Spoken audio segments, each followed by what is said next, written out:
আপনি তাকিয়ে দেখুন, এই ভারতে আমি চ্যালেঞ্জ দিলাম 2020 থেকে 2025 পর্যন্ত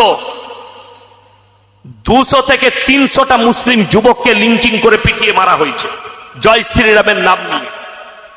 তাহলে কি আমি বলতে পারি যে শ্রীরামজি কি তোমাদিকে শিক্ষা দিয়েছে যে মুসলমানদিকে পিটিয়ে মারবি? তোমার ধর্মে কোথায় লেখা আছে জয় শ্রীরামের নাম নিয়ে? আরে এদের মুখ দিয়ে শ্রীরামজির নাম নেয়, লজ্জা পাবে শ্রীরামজি। তোমাদের ভাষা, তোমাদের ব্যবহার দেখে উড়িষ্যার বুকে পশ্চিম বাংলার পরিয়াজি শ্রমিক দিকে পিটিয়ে মারা হচ্ছে দিন বা দিন। সেদিনই কি রানা নাম, মুর্শিদাবাদের একটা যুবক, তার মৃত্যু, লাশটা বাড়ি এসছে, পুলিশি যাঁচ চলছে। যাঁচ করে কি করবে? যাঁচ করে কি হবে? এরকম 1 কোটি কেস ভারতে পেন্ডিং আছে। সেদিনে আমাদের দেশটা হচ্ছে সেকুলার দেশ, খ্রিস্টানরা তাদের ধর্ম পালন করছে, সেখানে গিয়ে তাণ্ডব। যদিও আমি এটার পক্ষে নয়, মুসলমানদের পালন করা যাবে না তা বলে এটা নয় যে তাকে পালন করতে দেবো না, সে তার ধর্ম পালন করুক। কোরআনে আছে তোমরা কারুর দেব দেবীকে গালি দিও না,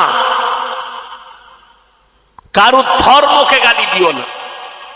অজ্ঞাত অবস্থায় সে তোমার আল্লাহকে গালি দেবে, তাহলে সেই আল্লাহ কি করে মারার কথা শিখাতে পারে? সেই সব থেকে বড় প্রশাসন ঠিক করো, সরকার অনুমতি দে। আমি দুঃখ প্রকাশ করছি এই সরকারের প্রতি, আমাদের রাজ্য সরকারের প্রতি আমার দুঃখ আজকে, যে এতগুলো থানায় এফআইআর হওয়ার পরও তাকে এখনো পর্যন্ত অ্যারেস্ট করা হলো না। আর 24 পরগনার একটা ছেলে খালি একটা বক্তব্য দিয়েছে, তাকে ঘর থেকে তুলে নিয়ে গেছে। 24 পরগনার একটা ছেলে খালি বলেছে নওশাদ জিন্দাবাদ, তুলে নিয়ে চলে গেছে। কত বড় আস্পর্ধা! আর এত বড় কথা বলেছে, এখনো রাজ্য সরকার একে অ্যারেস্ট করতে পারলো না। প্রশাসন হাত গুটিয়ে বসে আছে।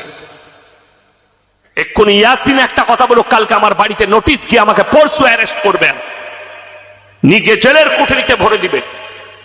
অথচ এত বড় কথা, এত বড় তহমত।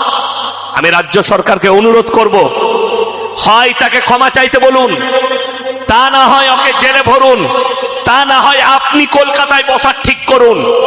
যদি তারটা সত্য মনে হয় আর আমাদেরকে মিথ্যা মনে হয়, জায়গা রাজ্য সরকার ঠিক করবে। ময়দান ঠিক করো, ইডেন গার্ডেনে বসা হবে, মোহামেডানে বসা হবে, যে কোনো স্টেডিয়ামে বলবে সেখানে বসা হবে। আমরা মৌলবীরা থাকবো, সরকারের লোক থাকবে, প্রশাসন থাকবে, মিলিটারি থাকবে, ঘেরে দিয়ে বসান।